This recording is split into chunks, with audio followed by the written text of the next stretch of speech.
Evangelho de João, capítulo de número 11. Hoje nós estaremos refletindo sobre a ressurreição de Lázaro. Falamos no domingo, na parte da manhã, algo a respeito, das três pessoas, de Marta, Maria e Lázaro, demonstrando três tipos de igrejas que nós poderíamos identificar nessas pessoas. Mas nós vamos falar agora sobre a ressurreição de Lázaro, o encontro de Jesus com o Senhor, o encontro de Jesus do Senhor Jesus com Lázaro. E aí nós já passamos com o encontro da mulher, Jesus com a mulher samaritana, Jesus com Nicodemos, Jesus com o paralítico de Betesda, com o cego de Siloé. E hoje vamos falar sobre o encontro de Jesus com Lázaro. A partir do versículo 1,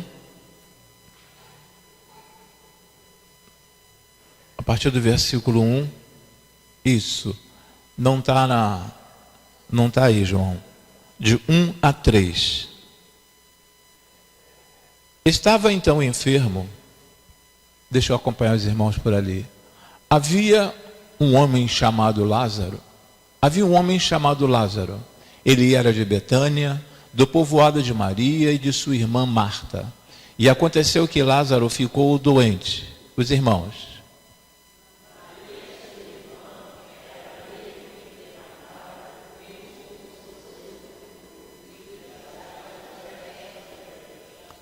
Versículo de número 3. Então as irmãs de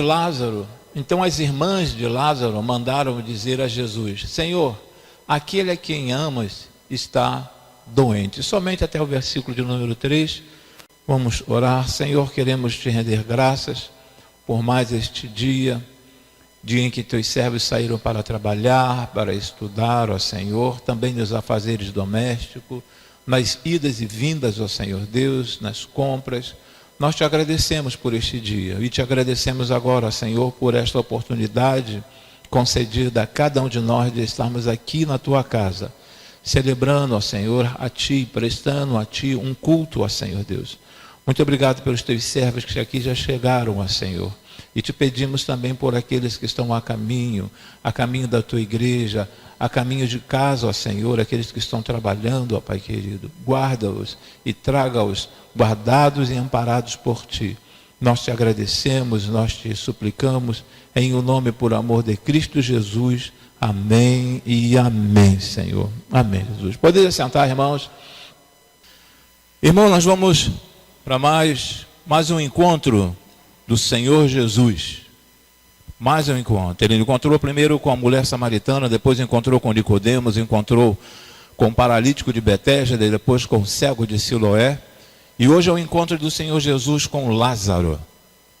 Hoje nós teremos assim uma visão mais ampliada do que nós falamos no domingo pela manhã, desse encontro do Senhor Jesus com Lázaro. A grande realidade é que o Senhor Jesus está querendo se encontrar com todos os seres humanos todos os dias, mas nem todos os seres humanos querem ser encontrados pelo Senhor Jesus. Eu glorifico a Deus a cada um dos irmãos aqui nesta noite que se permitiram ser encontrado pelo Senhor Jesus, ser encontrado por Ele. E eu pedi à irmã Fátima para aumentar a quantidade das folhas. Não sei se tem folha ainda suficiente. Se alguém não pegou folha, tem folha lá atrás. Eu creio que tem ainda. Se você não pegou, pega a sua folha. Nós vamos trabalhar um pouquinho neste encontro do Senhor Jesus com Lázaro. É o 5º encontro. Faltando ainda mais 2 encontros para que nós venhamos encerrar esta série de mensagens. João, muito obrigado. Ali nós já encontramos Lázaro da morte para a vida. E esta é a grande realidade. Quando nós temos um encontro com o Senhor Jesus, nós passamos da morte para a vida. Passamos a ter vida. Antes, a palavra nos diz que nós éramos mortos. Mas a partir do momento que nós encontramos o Senhor Jesus, nós começamos a ter vida, e vida em Cristo. Agora, uma ideia dentro deste assunto que nós estaremos tratando. Aliás, nós vamos ler nesse slide aí seguinte, que diz da seguinte forma: depois de dizer isto, Jesus bradou em alta voz: Lázaro, venha para fora. O morto saiu com as mãos e os pés envolvidos em faixas de linho e o rosto envolto num pano. Disse-lhe Jesus: tirem as faixas dele e deixem-no ir. Está em João capítulo 11, versículo 43 e o versículo de número 44. Vamos entender um pouquinho a respeito desta cidade, a respeito desse costume aqui. Quando fala sobre Betânia, lá no original, lá no hebraico, lá no princípio, quando nos fala sobre Betânia, significa casa dos pobres. Casa dos pobres. Então o lugarejo, Betânia era um local não era um local de pessoas assim de bem de vida, era um local de muitas pessoas pobres. E uma das coisas que Lázaro, uma das coisas que as irmãs dele gostavam de fazer era ajudar essas pessoas pobres. E havia um grupo religioso naquela época, naquela região, chamada essênios. E os essênios gostavam de tratar, de ajudar as pessoas pobres. Então, Betânia significa casa de pobres. E aquele lugarejo era um local, não assim uma grande metrópole, mas uma cidade pequena, uma cidade que não ficava tão distante de Jerusalém, mas também não ficava tão perto de Jerusalém. Era uma cidade em que havia um grupo religioso, eles tinham um costume deles, tá? O costume deles de estarem ajudando sempre os pobres e achando que com aquilo seria o suficiente para entrar no céu. Mas faltava ainda alguma coisa. E por ser uma cidade de pessoas não assim cheias de dinheiro, mas pessoas que gostavam de ajudar a outras pessoas, e o Senhor Jesus sempre foi uma pessoa que gostou de ajudar as pessoas de condições financeiras baixas, socioeconomicamente falando, baixa. Então Jesus estava sempre indo ali em Betânia, principalmente no período das festas. Pelo menos 4 vezes durante o ano o Senhor Jesus estava em Betânia, por causa das festas. Ele ia lá para Betânia, que Betânia era caminho para Jerusalém, então ele estava sempre lá em Betânia. E aqui nós começamos a observar que dentro deste texto todo que nós começamos a ler, ou se os irmãos lerem todo esse versículo que vai até o de número 45, nós vamos ver que o Senhor Jesus demorou ainda, depois que foi noticiada a morte de Lázaro, Jesus demorou ainda 2 dias. Demorou 2 dias onde ele estava. E nós podemos constatar no versículo 11, capítulo 11 mesmo, versículo de número 6, se o João puder colocar para nós, não passei para ele, capítulo 11, versículo de número 6, nos fala a respeito que Jesus demorou ainda 2 dias, ainda naquele local, naquele lugar onde ele estava. E ele demorou depois, até chegar ao local, demorou 4 dias. No versículo 6 fala assim, no entanto, quando ouviu falar que Lázaro estava doente, ficou mais 2 dias onde estava. Ficou mais 2 dias onde estava.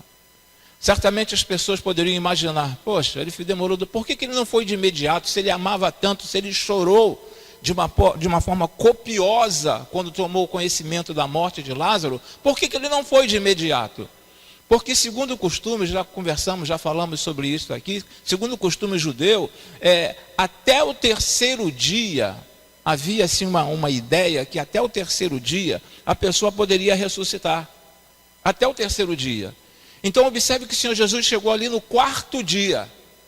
Então quebrando todos os paradigmas, todas as ideias. Se o Senhor Jesus chegasse no 2º dia, o pessoal ia falar assim, os essênios, os religiosos, ia falar assim, também, até o 3º dia, a pessoa pode ressuscitar. Mas Jesus chega no 4º dia, para quebrar esta ideia, quebrar esta corrente, quebrar este paradigma, que somente até o 3º dia. Então ele chega no 4º dia, e no 4º dia, então, ele consegue trazer Lázaro de volta à vida. E existe ainda uma situação muito impressionante quando você começa a ler, quando você começa a estudar a respeito da situação de Lázaro. Haviam naquela época 2 tipos, ou melhor, 2 sepultamentos, não 2 tipos de sepultamento, mas 2 sepultamentos.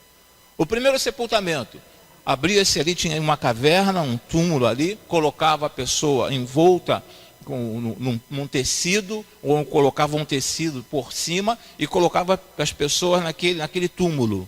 Esse era o primeiro sepultamento. Aí esperava, segundo o costume da época, segundo o costume judeu, esperava que o corpo entrasse em decomposição e ficasse somente os ossos.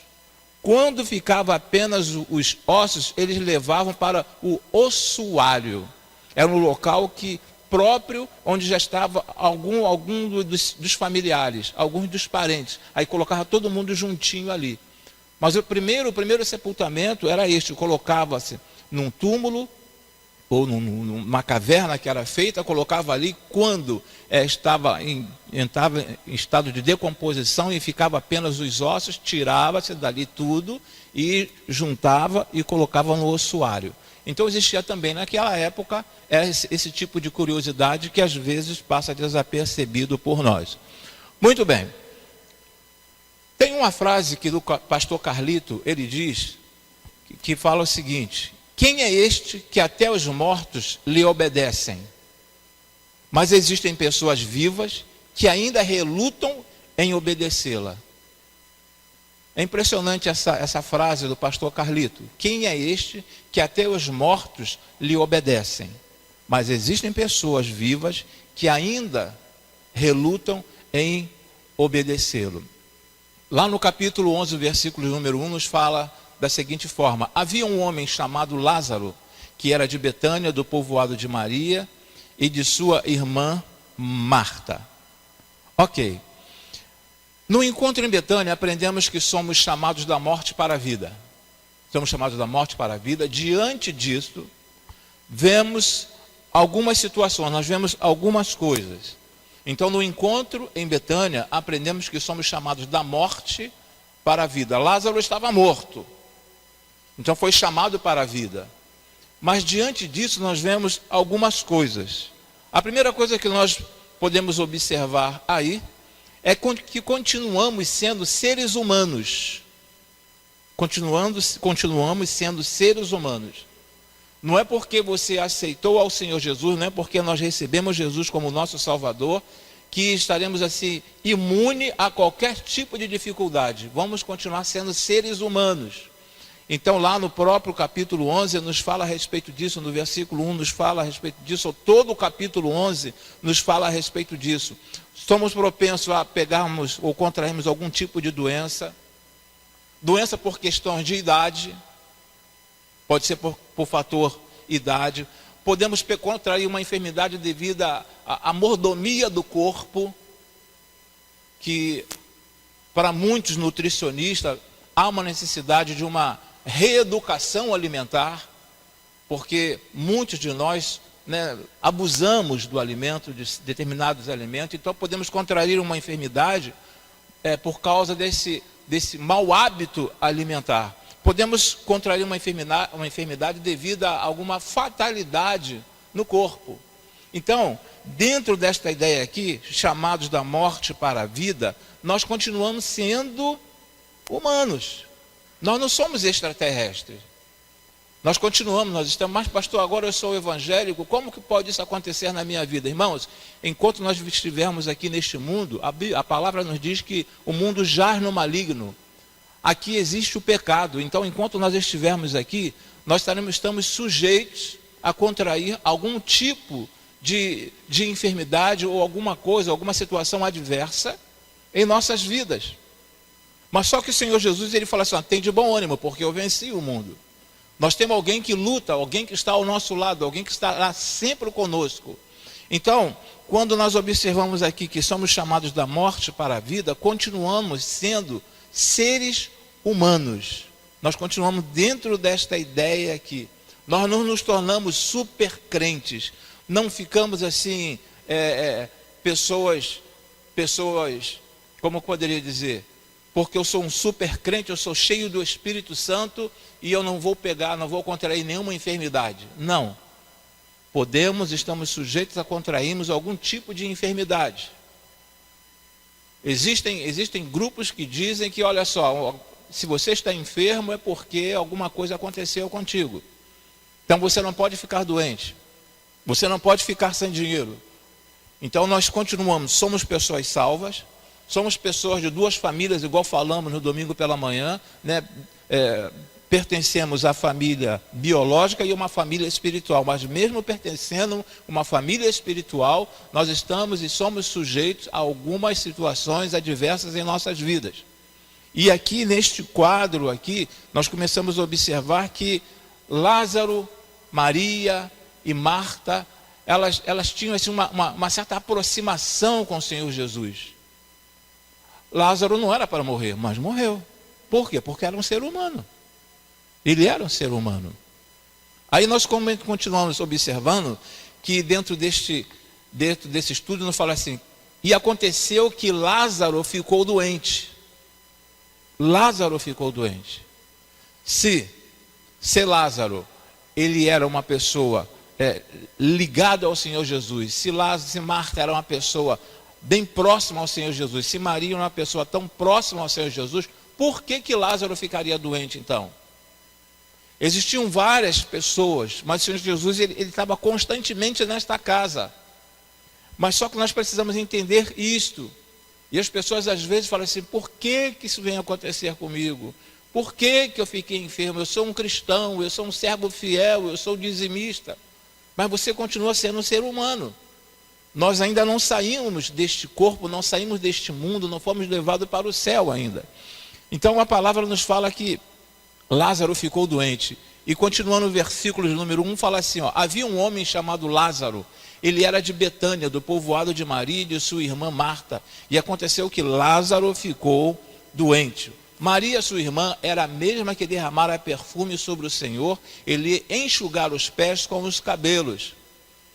Muito bem. Um outro fator que nós podemos observar dentro desse chamado da morte para a vida, é que podemos manifestar nossos sentimentos. Podemos manifestar os nossos sentimentos. Está no versículo de número 3. Então as irmãs de Lázaro mandaram dizer a Jesus, Senhor, aquele a quem amas está doente. Jesus chorou. Podemos manifestar os nossos sentimentos. O Senhor Jesus, ele demonstra este grande amor por aquela família. Mas o amor dele é tão grande por aquela família, que quando você observa lá no original, nos diz que Jesus chorou de uma forma de soluçar, não é soluçar, de fazer aquele negócio, sabe? Ficar assim, né? Sentiu uma dor tão grande, porque ele era amigo, muito achegado à família. E ele chorou de uma forma totalmente diferente. Há quem diga que foi a única vez que ele chorou por Jerusalém, mas há quem diga que ele chorou de uma forma totalmente diferente quando ele chorou por Jerusalém. Então aqui nós podemos observar que o chamado da morte para a vida, nós podemos manifestar nossos sentimentos. O Senhor Jesus demonstrou este sentimento de amor por Lázaro. E eu fico observando, às vezes, nós temos essa estratégia evangelística de sairmos para evangelizar, para fazer entrega de quentinhas, de comidas. À noite saímos pelo menos uma vez por mês, ou de 2 em 2 meses, nós saímos para fazer a entrega dessas quentinhas. Às vezes está chovendo, às vezes está fazendo frio, mas é uma demonstração de sentimento, é uma demonstração de amor pelas pessoas, observando a necessidade das pessoas. Aquelas pessoas estão precisando da nossa ajuda, então os irmãos saem para fazer a entrega daquele mantimento. Os meninos aqui no Degase, os irmãos saem para levar a palavra até eles, porque sabem que eles precisam de uma palavra. Nós temos um sentimento por essas pessoas. E não podemos olhar, nós cristãos não podemos olhar o mundo assim, aqueles que procuram fazer mal dentro da sociedade, não podemos ter um olhar somente de maldade contra essas pessoas, mas temos um olhar de sentimento. Essas pessoas talvez alguns não entendem, mas essas pessoas são vítimas de uma família não estruturada. Alguns não, alguns entram por esse tipo de vida porque querem, mas muitos deles são vítimas de uma família não estruturada. Uma família onde houve a ausência paterna, uma família onde houve a rejeição materna desde o ventre. Então nós precisamos olhar para essas pessoas, para todas essas pessoas, olharmos para o mundo com um certo sentimento. Este foi o olhar do Senhor Jesus para Lázaro, para Maria, para Marta, para muitos outros. E este também tem que ser o nosso olhar em relação àquelas pessoas que estão próximas a nós. Muitas pessoas, muitos cristãos, ao observarem que perto deles tem, ou mora, ou está sempre assentado ali naquele local, uma pessoa, um pedinte, ou uma pessoa mal vestida, muitas pessoas costumam passar até distante para não ter que cumprimentar, não ter que dar atenção, para evitar de ter que meter a mão no bolso para ajudar essas pessoas. Então, quando nós somos chamados da morte para a vida, existe a necessidade de sentimento. O nosso sentimento, ele é aflorado. Porque o Senhor Jesus, ele teve misericórdia de cada um de nós. Ele teve um sentimento por cada um de nós. Ele teve um sentimento até por aquelas pessoas que o estavam crucificando naquele momento. Pai, tenha misericórdia porque eles não sabem o que fazem. Sabe lá o que é isso? Pai, tenha misericórdia deles porque eles não sabem o que fazem. Então, até ali naquele momento, o Senhor Jesus está demonstrando um sentimento de amor por aquelas pessoas. E este mesmo olhar deve estar em nós, em observar alguém, a olhar para uma pessoa que esteja precisando. Nós temos esta necessidade de irmos ao encontro desses necessitados. Então, quando temos um chamado da morte para a vida, podemos manifestar os nossos sentimentos de amor para com aquelas pessoas. Aí temos também, do chamado da morte para a vida, quando nós somos chamados da morte para a vida, precisamos confiar na soberania de Deus. Então os irmãos estão acompanhando aí, esses espaços vermelhos, irmãos, já sabem, é para estarem preenchendo, tá? Não precisamos confiar na soberania de Deus. Aí, em João 11, versículo de número 4, nos diz assim: ao ouvir isso, Jesus disse: esta doença não acabará em morte, é para a glória de Deus, para que o Filho de Deus seja glorificado por meio dela. É impressionante que os discípulos, os apóstolos, não estavam entendendo aquilo ali. Mas foi necessário o Senhor Jesus esclarecer aí, passar para eles: olha, isso aqui é para a glória de Deus. Existem coisas que acontecem em nossas vidas que às vezes nós não entendemos, mas é para a glória de Deus. Você de repente naquele momento de dificuldade pode até não entender, mas é para a glória de Deus. Creia que é para a glória de Deus. Nos piores momentos de sua vida, Deus está no governo. Deus está no controle. Ele está no comando sempre, sempre, nos piores momentos. Uma coisa é você ter alguém na sua família enferma. Outra coisa, você está sentindo, sabe, alguma dor no teu corpo.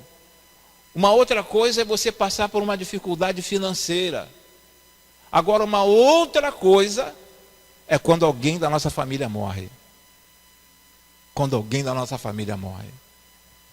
Olha, não existe palavra no nosso dicionário que possa confortar uma pessoa naquele momento. Não existe uma palavra. Não, eu vou lá no dicionário, vou pegar uma palavra e vou usar essa palavra aqui e acabou. Vou confortar esse coração. Não existe. Não existe. Mas uma coisa nós precisamos entender: que Deus está no controle.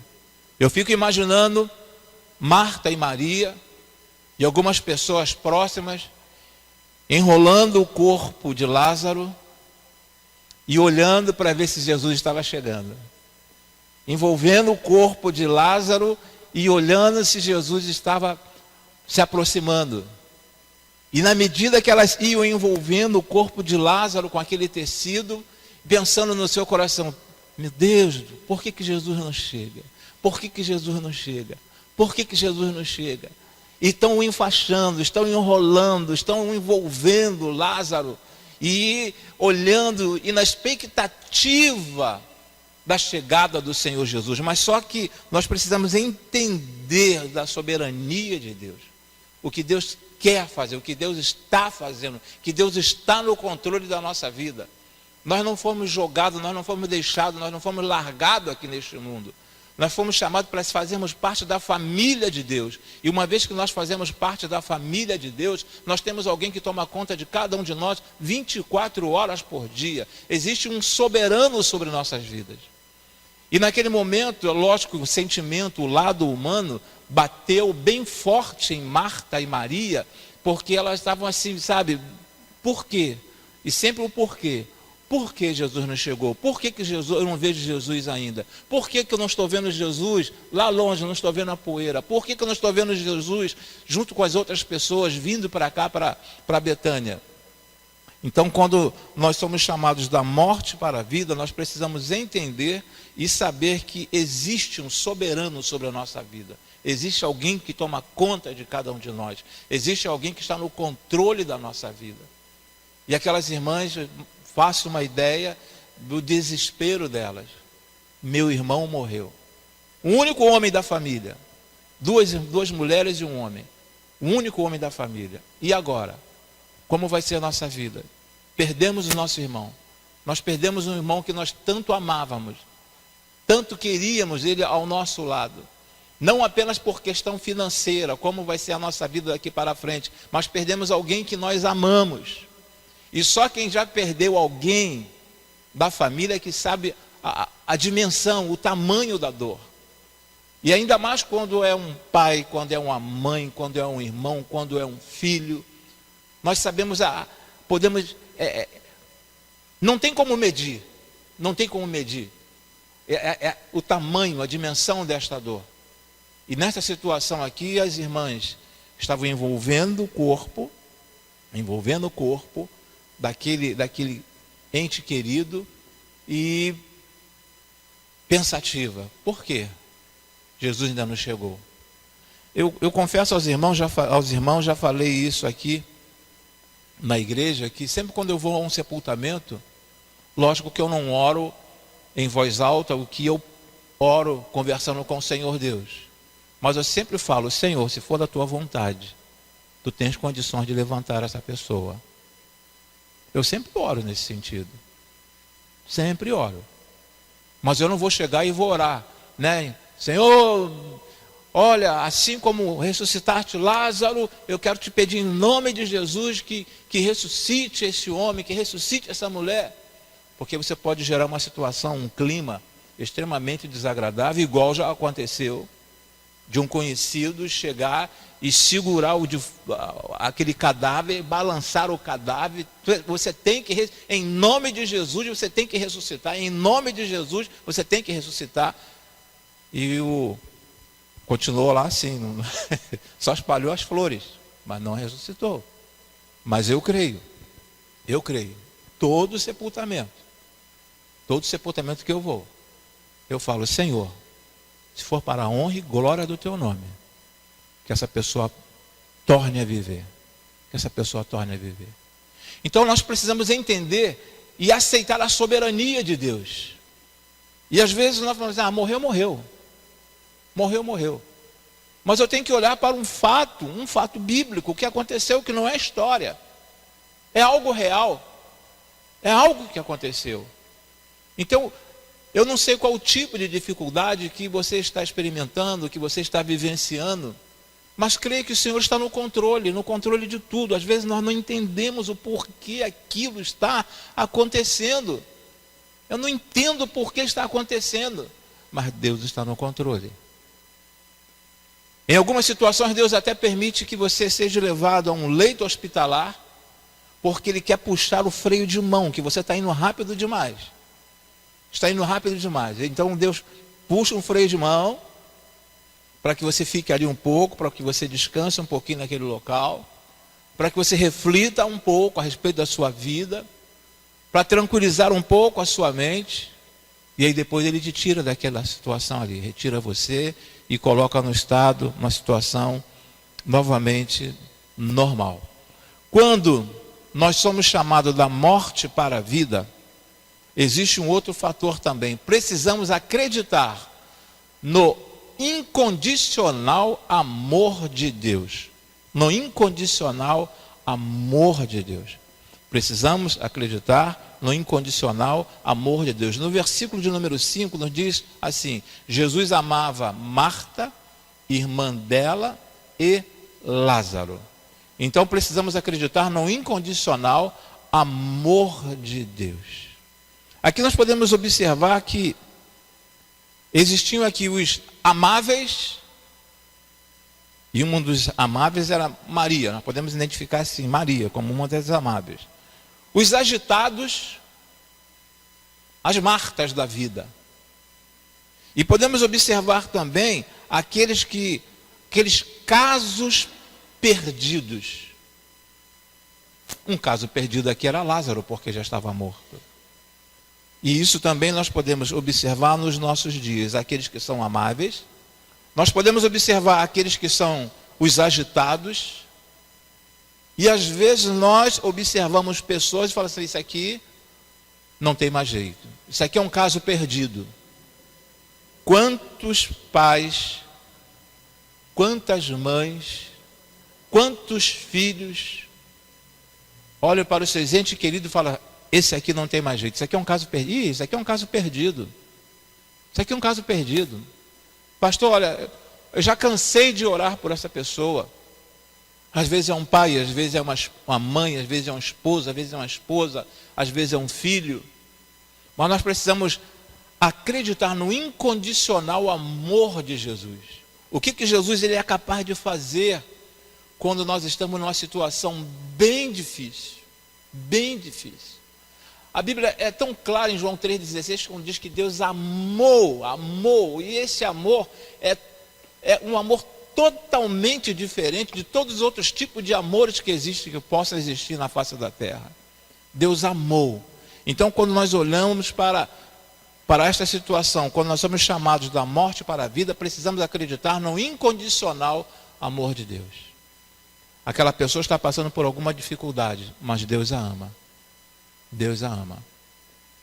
Às vezes as pessoas estão lá num leito hospitalar, não têm condições, não têm um compromisso assumido com o Senhor Jesus, mas temos que levar uma palavra e falar assim: Deus te ama. Deus te ama. Mas não é simplesmente falar, sair daqui assim para fora, mas com um sentimento mesmo. Existe um amor. Deus te ama. Porque o Senhor Deus não nos ama. E aquela turma eu vou deixar de lado, não vou amar aquela turma lá, aquele grupo não presta. Aquele grupo não presta. Ele amou o mundo. O mundo. O mundo. Não amou centenas, milhares de pessoas. Não, ele amou o mundo. Então a nossa visão também, quando somos chamados da morte para a vida, é que este amor também vem a crescer cada vez mais em nosso coração. Esse amor até por aquela pessoa que em algumas situações você não gostaria de conversar, você gostaria até de virar as costas, de não ver mais. Mas só que a palavra nos orienta, nos leva no sentido contrário, nos leva no sentido de nós amarmos, de nós, ficarmos assim à disposição daquela pessoa. E demonstrar amor. Os irmãos sabem que existem situações que dá vontade de virar as costas e falar: isso aí não tem mais jeito, isso aí, o que essa pessoa já fez comigo, olha, não tem perdão para ela. Existem pessoas que falam assim: eu não perdoo, porque pastor, o que essa pessoa já fez, o que essa pessoa já levantou de calúnia a respeito da minha vida, o que essa pessoa já fez comigo no meu setor de trabalho. Essa promoção, esse cargo era para ser meu, mas essa pessoa puxou o tapete e foi na minha frente, pastor. Então como que eu posso amar uma pessoa dessa? Então existe uma necessidade, quando você é tirado das trevas para a maravilhosa luz, esse amor ele deve existir em nossos corações. Passando adiante, nós começamos a observar que quando nós somos chamados da morte para a vida, precisamos ter sensibilidade para mudar a agenda. Precisamos de sensibilidade para mudar a agenda. Quando esperar? Até quando esperar depois de uma notícia ruim? O que fazer? Para onde ir? Precisamos ter sensibilidade para mudar esta agenda. Jesus sabia perfeitamente do que estava acontecendo ali, ou que já tinha acontecido com Lázaro. Ele sabia perfeitamente. Mas ele sabia qual era a vontade do Pai em relação àquela situação. Então nós precisamos olhar também, ter um olhar aqui, quando nos fala a respeito de quando esperar. Ter uma sensibilidade. Quando esperar? Fui domingo para casa, todo satisfeito. No sábado à noite, todo satisfeito para casa. Tivemos aqui o aniversário da MCA. E as irmãs, aí eu tive que ir embora mais rápido, mas saí daqui mais cedo, após o culto. E as irmãs, com muito carinho, separaram um pedaço de bolo. E aí eu peguei o pedaço de bolo, que estava dentro de uma vasilha, tinha um prato por cima, né, por baixo, e outra vasilha tapando, e cheguei em casa todo satisfeito. Quando meti a chave assim na maçaneta, o prato foi para um lado, o bolo foi para o outro, o sapato ficou todo sujo de glacê, e aí, qual é a vontade que dá nesse momento? De você, você sair do sério, como é que pode um negócio desse? Era para essa porta estar aberta. Se tinha alguém em casa, por que não abriram a porta para mim? Então, existe um momento de uma sensibilidade e saber, sabe, em que momento eu devo agir, como eu devo agir e por que eu devo agir. Às vezes nós queremos alguma coisa que a coisa aconteça da maneira como nós queremos. Não, tem que ser desse jeito, porque se não for desse jeito, não adianta. Não adianta, se não for desse jeito, eu não aceito. Eu quero namorar com fulana, um jovem falando, ou uma menina falando. Eu quero namorar, Senhor, olha, arruma uma namorada para mim, já estou com 21 anos, com 25 anos, ainda não arrumei nenhuma namorada, nenhum namorado. Arruma, mas eu gostaria que fosse fulana. Você já determinou quem é. Então, nessa situação aqui, Marta e Maria, elas estavam um pouco aflitas, devido à situação. Mas nós precisamos ter essa sensibilidade. Precisamos ter a sensibilidade para mudar a agenda. Senhor, seja feita a tua vontade. Senhor, seja conforme o teu querer, mesmo recebendo uma notícia ruim. Quando nós recebemos uma notícia ruim, a primeira coisa que nós fazemos é entrar no carro, dependendo da hora, entrar no carro, se o lugar for perto, entrar no carro e sair em direção daquela pessoa que está passando por algum tipo de dificuldade. Será que é o momento? 3 horas da madrugada, 4 horas da madrugada, dependendo do local? Será que você, olha, eu vou orar contigo agora, você vem me buscar aqui fora, eu vou encontrar contigo e me leva até o local, vamos junto até o local. Mudar a agenda. O que fazer? Para onde ir? Às vezes as pessoas estão assim um pouco desesperançosas. Não estão desesperadas, estão desesperançosas. O que eu vou fazer agora da minha vida? O que eu vou fazer da minha vida? Mas uma vez que nós saímos das trevas para a maravilhosa luz, nós temos essa esperança. Aí, prosseguindo, no versículo de número 6, fala assim: no entanto, quando ouviu falar que Lázaro estava doente, ficou mais 2 dias onde estava. Ficou mais 2 dias. Ele sabia o que estava fazendo. Jesus sabia perfeitamente o que estava acontecendo. Lembra daquele episódio bíblico, quando fala da mulher do fluxo de sangue, quando aquela menina tinha morrido? Jesus ainda deu atenção àquela mulher, e depois que deu o prosseguimento que ele tinha que fazer. Aqui nessa situação, ele ficou ainda 2 dias onde ele estava, para depois ir em direção a Betânia, a cidade ou casa dos pobres. 6º ponto nos fala o seguinte: continuar andando sempre na luz. Continuar andando sempre na luz. Queridos, se nós formos retirados das trevas, é um dever nosso andarmos sempre na luz. Sempre na luz. Eu gosto muito de um exemplo de um poste. Quando você pega um poste e você passa embaixo desse poste com luz, com lâmpada. Na medida que você vai se afastando, vai aumentando a sua sombra. Vai aumentando a sombra, aumentando, até sumir. Até a sua sombra sumir. Até sumir.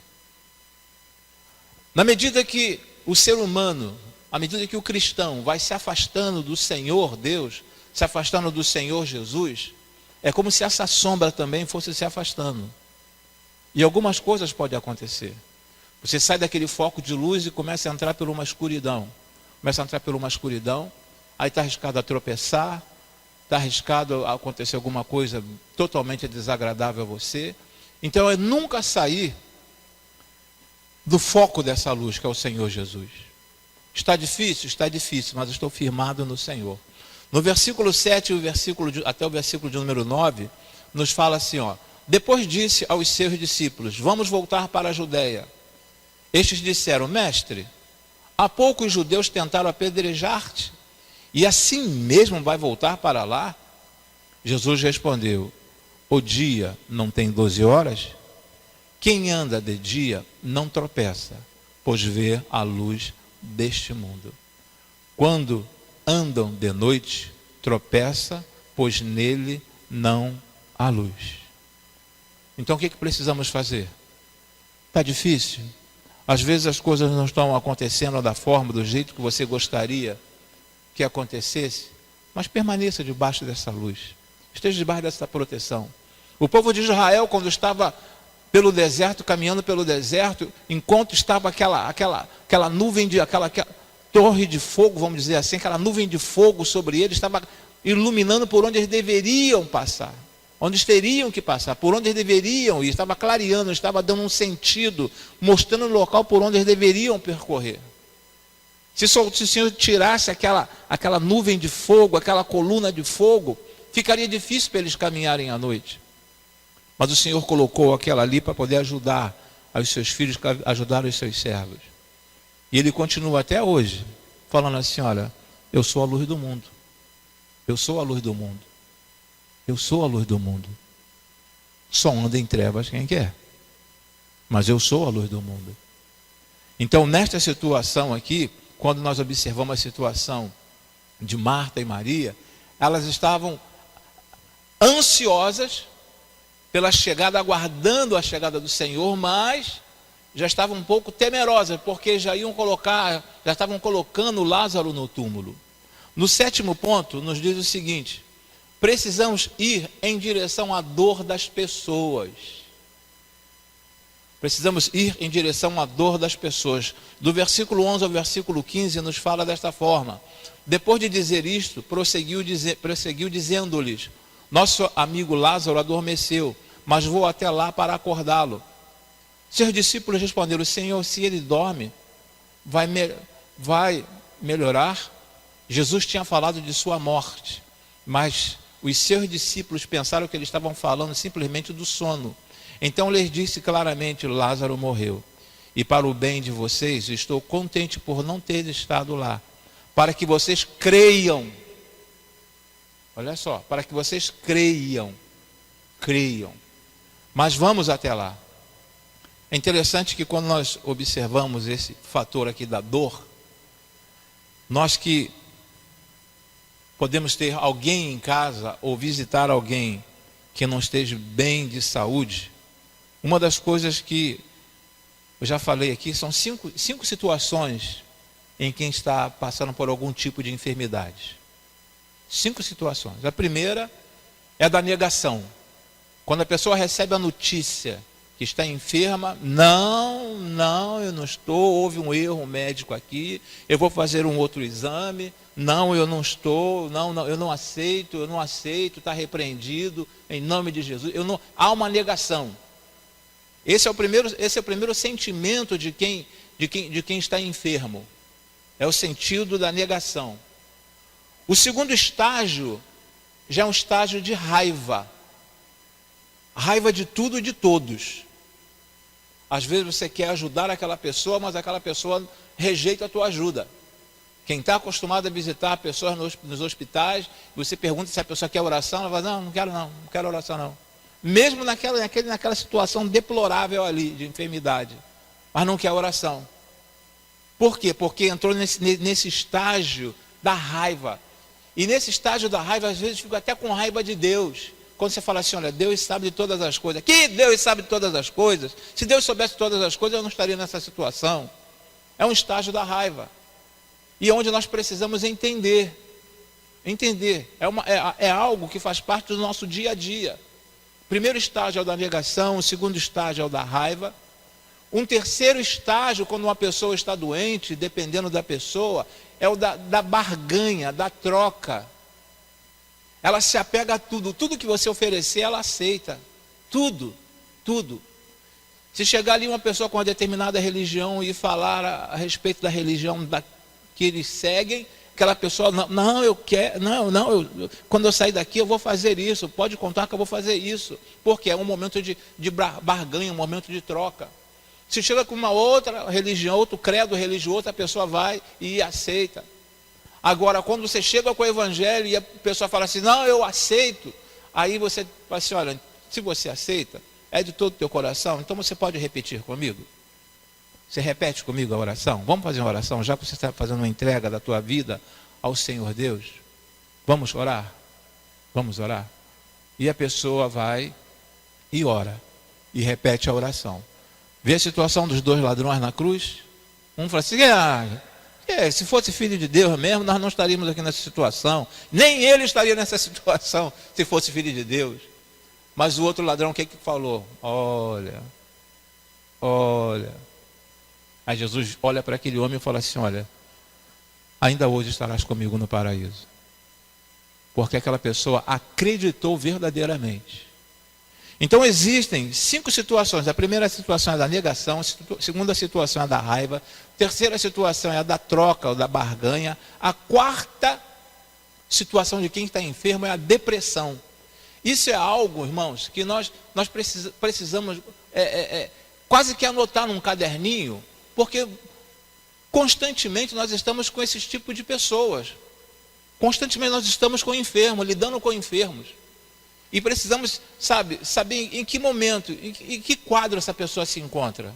Em que situação essa pessoa se encontra. A quarta situação aqui é da depressão. A pessoa já não quer se alimentar direito, já pede remédio para poder dormir, já quer um isolamento, já quer ficar sozinha, não quero visita de ninguém, Eu perdi um tio, já faz aí uns 40 anos, 40 para 50 anos.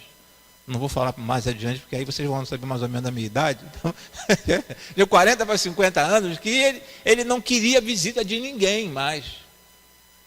Ele foi tratado no hospital, foi sendo tratado, mas chegou um ponto que ele não queria receber nem mais a família, nem mais a esposa, nem mais as filhas. Por quê? Porque chega num momento que bate a depressão. Você está naquela cama sabendo que a depressão é uma doença também. Mas bate uma depressão porque você não vê que aquele teu quadro está melhorando. Não está fluindo, o diagnóstico médico não é favorável a você. Então bate uma depressão na pessoa. Então as pessoas entram também neste quadro. E o último quadro, dentro da dor, que nós precisamos entender, é bom que os irmãos coloquem isso na mente, é o da aceitação. Quando a pessoa fala assim, não, para mim já não tem mais jeito, eu já sei, Deus já está me esperando. É a aceitação. Quando a pessoa rejeita o remédio, não quero mais remédio mais nenhum vai me ajudar nessa situação em que eu estou. Eu não quero. É o estágio da aceitação da doença. É a entrega. Pronto, esse é o termo. É uma entrega. Não quero mais saber de nada. Estou aguardando a morte. Estou aguardando a morte. Então, quando nós olhamos para esta situação aqui, quando nós somos chamados da morte para a vida, precisamos ir em direção à dor das pessoas e entender. De repente lidamos com um desses quadros que a pessoa está com raiva de tudo, de todos, e fala: o que você está fazendo aqui? Sai daqui, eu não preciso de ninguém não. Então você precisa entender, não, ele está nesse momento, está nesse quadro aqui. E com muito carinho, com muito amor, continuar ajudando aquelas pessoas, ou esta pessoa. Continuar ajudando. Por quê? Porque ela está dentro deste quadro aqui de dor. Jesus, quando chegou lá, chegou naquela casa, ele observou a dor de Marta e de Maria. Ele observou. E quando uma fala assim: se tivesses aqui, meu irmão não teria morrido. Tá, então fica com o irmão de vocês aí que eu estou indo embora. Fica com o irmão de vocês aí que eu estou indo embora. Ele entendeu, sabe, é um momento da raiva. Um momento assim, sabe, de insatisfação. O Senhor é o Messias, o Senhor é o Cristo, é o ungido de Deus. Por que permitiste que meu irmão morresse? Olha a raiva aqui aflorando, um momento aqui de raiva aflorando na pessoa. E o que o Senhor Jesus fez? Demonstrou amor. Demonstrou amor àquela família, demonstrou amor àquelas irmãs. E é justamente isso que o Senhor Deus, Ele espera que nós venhamos ou estejamos fazendo. A oitava situação e penúltima, ou antepenúltima, nos diz que precisamos ter paciência com os fatalistas e negativos que se manifestarão. Fatalistas e negativos que se manifestarão. No versículo de número 16, a palavra nos diz desse jeito: então Tomé, chamado Dídimo, disse aos outros discípulos: vamos também para morrermos com ele? Ao chegar, Jesus verificou que Lázaro já estava no sepulcro havia 4 dias. Betânia distava a cerca de 3 quilômetros de Jerusalém. 3 quilômetros de Jerusalém. E muitos judeus tinham ido visitar Marta e Maria para confortá-la pela perda do irmão. Quando fala aqui muitos judeus, era o grupo dos essênios, que eles eram muito solidários nessa ajuda aos necessitados. Então eles estavam indo em direção àquelas 2 irmãs para poder ajudar aquelas irmãs. Aí eu começo a observar aqui a nível de fatalistas, a nível de pessoas negativistas, pessoas que só levam a palavras negativas, pessoas que estão passando por algum tipo de dificuldade. Existe um acróstico, né? Existe um acróstico que essa palavra é Marta. Um acróstico, essa palavra é Marta. O que nós podemos entender aqui como Marta? Podemos entender medo. Se você vai encontrar com alguém que mora aqui dentro no Gogó, não leve uma palavra assim: o negócio tá... Eu vi o caveirão lá, um lado e para o outro. A pessoa já está em dificuldade, sabe? Uma dificuldade emocional, ordem emocional. Então não leve uma palavra de medo para aquela pessoa. Uma outra palavra também que nós não podemos, que nós precisamos levar, quando você vê uma pessoa assim, um pouco debilitada, uma palavra de alegria. Uma palavra de alegria. Uma palavra que, sabe, que traga um certo conforto ao coração daquele que está enfermo. Uma ocasião também já expressei isso aqui na igreja, foi fazer uma visita a uma pessoa que era membro da nossa igreja, que estava bem debilitada, e não fui sozinho, fui com alguém, já contei isso aqui, mas quero repetir. Li o texto bíblico, perguntei à irmã se ela queria que nós entoássemos um hino do cantor cristão. A irmã falou que queria, eu escolhi um hino, nós cantamos, nós oramos. E a pessoa que foi comigo naquela visita falou assim: pastor, o senhor permite que eu também entoe um hino, né? Cantemos um outro hino que bateu aqui um desejo. A menina fala assim, sentir de Deus, que nós entoássemos este hino. Eu falei, tudo bem, Tudo bem, podemos, irmã. A irmã estava bem debilitada. E aí a irmã abriu o hino, o cantor cristão, e começou a cantar. Eu avisto uma terra feliz. Tudo bem que é um hino que nós podemos cantar em todos os momentos, mas geralmente nós entoamos esse cântico num culto fúnebre. Mas isso faz parte, nós podemos cantar. Eu avisto uma terra feliz. Eu sou um crente em Cristo Jesus, eu avisto uma terra feliz. Mas para quem está bem debilitado, você ouvir uma música, um hino desse, você vai dizer, eles vieram dar extrema unção, eles vieram trazer, porque eu vou morrer mesmo. Para completar, a irmã cantando, a filha da irmã olhou para mim, eu olhei, né? Fiz assim com a cabeça, aí a irmã no final ela falou, a pessoa no final ela falou assim, eu posso ler um texto bíblico? Aí eu falei assim, Jesus, o que vai vir agora? O que vai vir? Eu senti de Deus que para me ler esse versículo bíblico. Eu falei assim, o que vai vir agora? Aí a pessoa leu, preciosa aos olhos do Senhor a morte dos seus santos. Irmãos, ninguém me contou, eu estava lá. Eu ouvi isso. Então, quando nós vamos visitar alguém, leve uma palavra de alegria, uma palavra de ânimo, uma palavra de conforto. Não leve uma palavra de medo, mas leve uma palavra de alegria. Não leve uma palavra de raiva. Como é que você está com essa casa assim desse jeito? Ninguém vem te visitar, seus filhos não vêm te visitar, tu não tem parente não.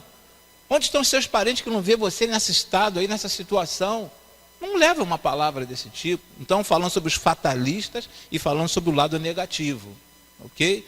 Então, existem pessoas que procuram levar essas palavras negativas, essas coisas ruins para aqueles que já estão passando por dificuldade. Uma outra coisa também, dentro desse acróstico, escrito como Marta, é tristeza. Tristeza. Não leve tristeza para aqueles que já estão tristes. Não leve tristeza para aqueles que estão tristes. Não vai visitar alguém e falar assim, você está com essa situação, mas eu estou lembrando da minha tia. A pessoa fala, o que houve? A minha tia morreu com a mesma situação que você. Não leve palavra de tristeza. Leve uma palavra de ânimo, mais uma vez, uma palavra de ânimo, uma palavra que você a pessoa vai se sentir melhor. Vai se sentir melhor. E às vezes ocorre até o contrário. Você vai querer levar uma palavra de conforto e você acaba saindo confortado. Mas só que fica aqui uma orientação para os irmãos neste sentido. E por último, nesse acróstico de Marta, uma palavra de amor. Olha, eu estou contigo, precisa que faça alguma coisa na tua casa? Está precisando de ajuda aqui? Eu vou te ajudar. Não precisa, porque a minha irmã, a minha cunhada, ou a minha sogra ficou de vir amanhã. Não, mas eu vou fazer hoje. Não, onde que está isso? Onde que está aquilo? Deixa que eu vou fazer. Fica aí quietinha, fica quietinha. Então demonstre amor. Então dentro dessa expressão aqui de fatalista e negativos, anota isso aí no teu papel para que você, se alguém chegar com uma palavra assim negativa, chegar com uma dessas palavras aqui de medo, de raiva, de tristeza, você pode falar assim, não, irmão, olha, não é bem assim não, é de outro jeito. Porque a pessoa já está numa situação deplorável. As irmãs já estavam numa situação terrível. Aí Jesus chega ali e fala assim, está feio mesmo. Hein? E o negócio... Há quantos dias que ele já está morto? 4 dias. E até o terceiro... Pessoal, se Jesus falar isso, até o terceiro eu poderia fazer alguma coisa. Mas são 4 dias. Não.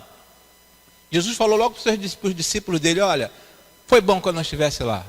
Para que quando chegar vocês creiam. Vocês vejam o que Deus é capaz de fazer. Que Deus pode fazer. E é justamente isso que o Senhor, Ele quer fazer e Ele está fazendo em cada um de nós. 9, nos fala a respeito da fé. A fé se evidencia. A fé se evidencia. Quando você sai das trevas para a maravilhosa luz, quando você tem um encontro com o Senhor Jesus, quando você tem esse encontro com o Senhor Jesus, a fé se evidencia.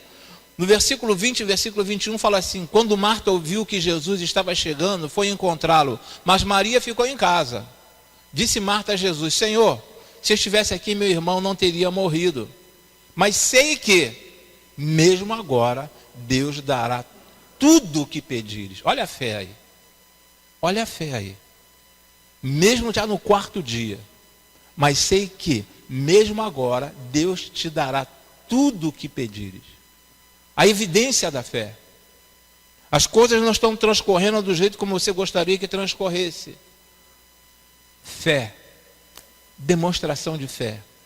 Mas não é demonstrar fé para que outras pessoas possam falar assim: realmente ele é crente, ele tem fé. É você ter fé mesmo, demonstrar fé. Saber que o Senhor é capaz de reverter aquele quadro, saber que o Senhor é capaz, saber que o Senhor está no comando, no controle de todas as coisas.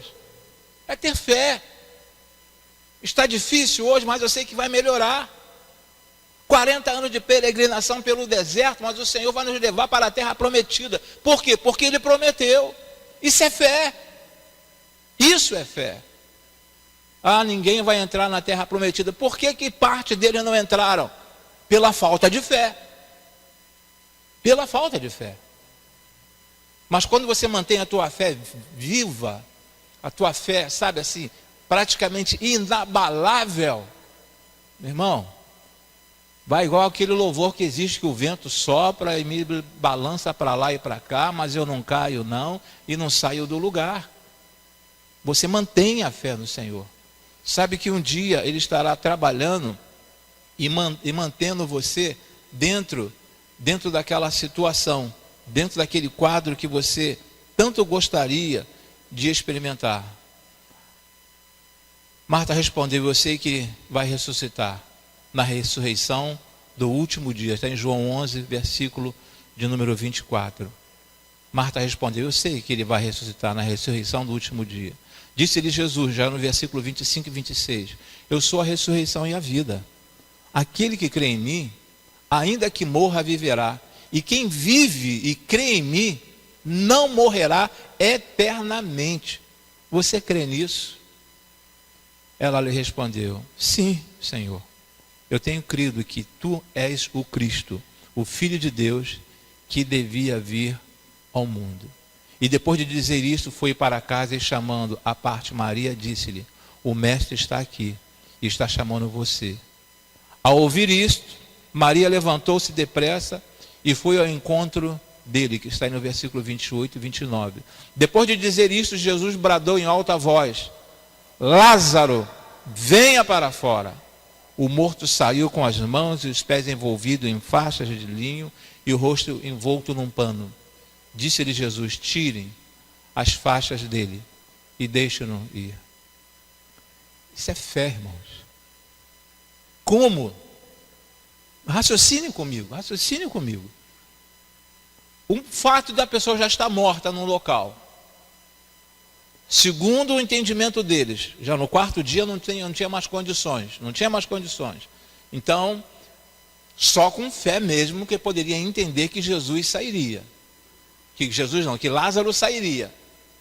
Agora imagine, Jesus falou assim: vocês vão lá dentro e busquem Lázaro. Jesus não falou isso.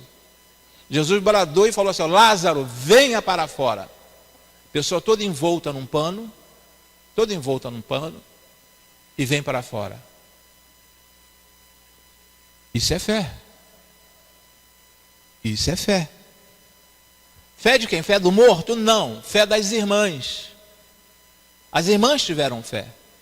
Porque quando nós não temos fé, Deus não pode agir. Ou melhor, Deus fica impedido de agir por falta da nossa fé. Se não tem fé, a própria palavra diz que sem fé é impossível agradar a Deus. É impossível agradar a Deus sem fé. Então é ter fé. E Jesus falou assim: Lázaro, venha para fora. E a palavra nos diz que ele veio para fora.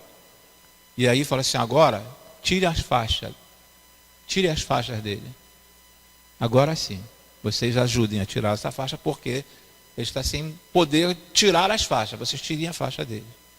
E isso nós precisamos fazer também como igreja, porque existem muitas pessoas Muitas pessoas que já saíram de onde estavam, já saíram da morte, já passaram para a vida, mas estão enfaixados ainda.